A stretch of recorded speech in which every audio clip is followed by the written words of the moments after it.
I am the Deputy Attorney General of the United States.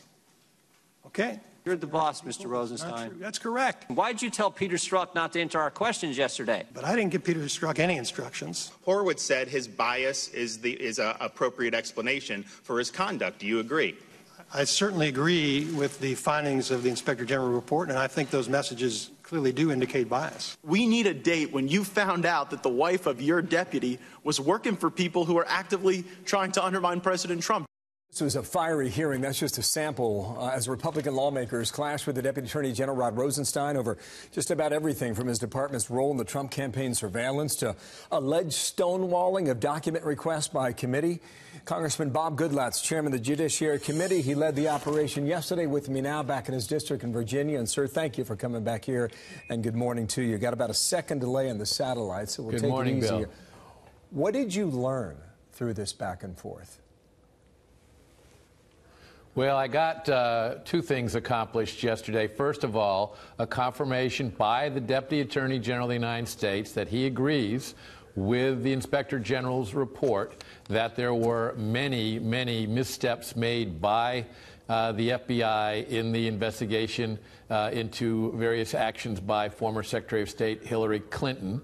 And he confirmed that he agreed that that was extreme bias reflected not just by Peter Strzok and Lisa Page, but by others who were identified in that report. And therefore, that's confirmation that this investigation that we've been conducting needs to move forward, because it now moves into what happened when Peter Strzok moved from the Clinton investigation into the so-called Trump-Russia collusion investigation. Secondly, we had the opportunity to address some of our concerns regarding the production of documents and the testimony of Peter Strzok in a private interview the day before.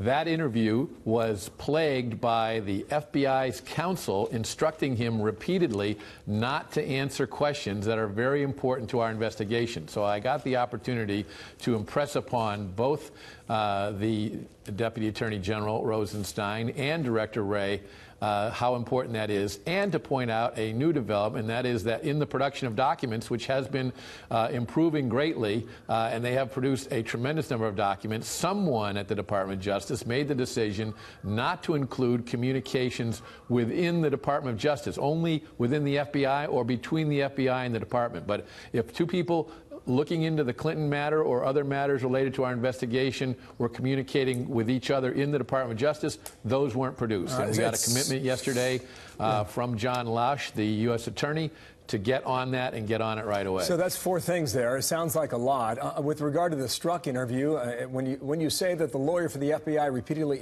interrupted him and refused to answer a number of questions, well, why would Peter Strzok appear before your committee? Do you still expect him to do that?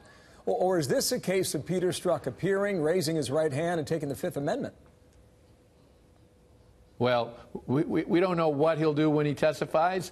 When he was allowed to answer questions, he answered the questions. Some of his answers, particularly regarding the explanation of a number of his outrageous text messages, were completely unbelievable. But nonetheless, he will be back before the committee for a public hearing, and that will take place soon.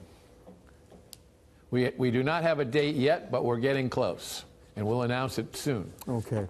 Democrats are making the case that all you're trying to do through this committee is undermine the system of justice. What do you say to Democrats, and what do you say to Americans who grew up trusting an FBI and trusting the CIA? Has that trust been broken, sir?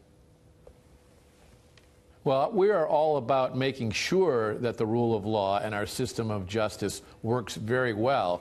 And unfortunately, as reflected in the Inspector General's report, that broke down in 2016 and then on into 2017 with very unbalanced, biased investigations, leaning over backwards to make sure that Hillary Clinton did not get indicted, and then leaning into and launching an investigation in the presidential campaign related to Donald Trump and his campaign, And we have a tremendous number of questions that the American people share, and we're going to get to the bottom of that. And in the process, we're going to restore the reputation of the FBI because Director Wray and General Rosenstein both have been very committed to doing this. There's been a cleaning house there. 6 top people at the FBI are now gone, from Director Comey and the deputy director, and Mr. Strzok, I think, is on his way out the door. That is a positive step. The director, Director Wray, has also indicated he agrees with most, if not all, of the recommendations made by the Inspector General on how to proceed in the future. They are implementing programs right now to make sure their agents know they cannot conduct themselves in 2020 or at any other time the way they did in 2016. We heard that from Christopher Wray yesterday morning. Sir, I'm out of time, but I thank you for your time today. There's more to come on this, clearly, and we'll see if and when Peter Strzok testifies. Bob Goodlatte, thank you, the chairman of the Judiciary Committee, live in his home district there in Virginia. Thanks again, Sam.